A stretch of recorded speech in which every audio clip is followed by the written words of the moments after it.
Hello and welcome back. Today we're going over the dtolnay Rust quiz number 2. If you're unfamiliar with the Rust quiz, this is a set of medium to hard Rust questions with explanations. It's open source, so you can go check out all of the questions and all of the documentation and come up with your own questions and submit them in. Today we're taking a look at Rust quiz question number 2.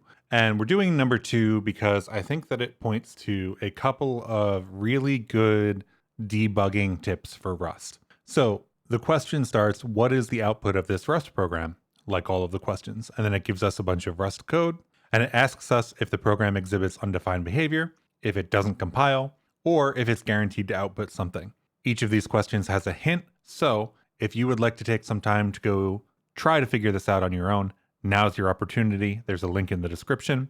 Come back after you're done. So if you went and did it, welcome back. If you didn't, hello. Let's go over the code here. So we've got a tuple struct called S that contains an i32.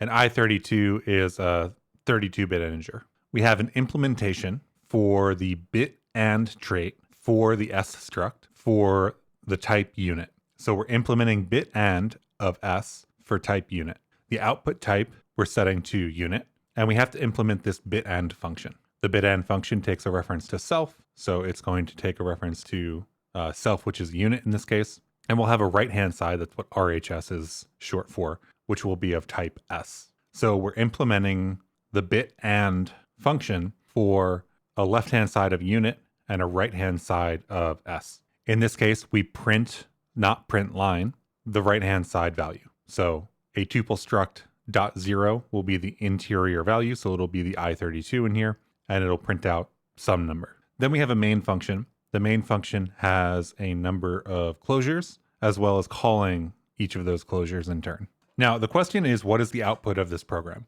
And before we even talk about anything here, I want to point out 3 things that you can do. The first thing that you can do, of course, is take this and run the program. Now, this feels a little bit like cheating because if we run it, then we know the output of the program. But for the sake of clarity, for the rest of the explanation, I'm going to run it now. And we can see that this outputs 1, 2, 3, but not 4. So this last one doesn't output for some reason. So taking a brief look at F, G, H, and I, which are each closures, we can see that we have basically the same code in each of them, except different symbols. So in the first example, we return the bitwise operation for unit and, so this is the bitwise and operator, S of 1. In the second, we define the closure body using curly braces, and the body contains the same. So it may not be straightforwardly obvious why the fourth one doesn't output, but the second thing we can do, since the first one was run the program, the second one we can do is use a Rust format. And Rust format does something really interesting for us. It takes the fourth closure and it formats it in a way that is different than any of the other functions. And this is interesting because Rust format is giving us additional information about the structure of this function, of this closure, by doing so. So we have a closure defined with curly braces for the closure body. And then we have another block here. That's what this is. It's just another block. And then we have and, which is also the shared reference operator. So we have a shared reference to S of 4 as sort of this return value. So that, if we read it formatted in this way, explains why we don't get the printed value, because we're not actually doing a bitwise AND here. Because of the syntax we've used, we've created an empty block and we're returning a shared reference. Now on the right-hand side here for option number 3, this is the third thing that you can do to sort of decipher what this is doing. And you can see here that I've gone back to the original formatting, although I would always encourage you to use Rust format because it does make things like this a little bit more obvious. But if we check the types, so we enable type inlays inside of Rust Analyzer, so this is VS Code's type inlays, we can see that the type of each function is returning unit in the first 3 cases and returning a shared reference to S in the 4th case. So there's very clearly a difference here, even if we don't know why that difference exists. So that's really what I wanted to get across. If you have pieces of code, it is extremely useful to be running Rust format on your code all of the time.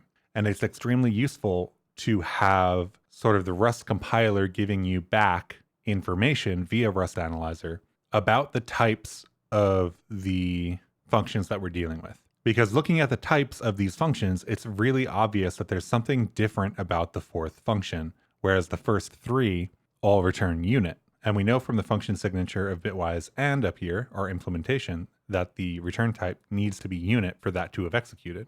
So that's what I wanted to show you. I highly encourage you to use Rust format. I highly encourage you to set up the type inlay hints and use them when you're writing your programs, because it can give you insight into what types are being inferred in what places, and it can help you understand what's going on in a program that doesn't feel very familiar. I hope you enjoyed that video. I'll catch you in the next one. Have a great day.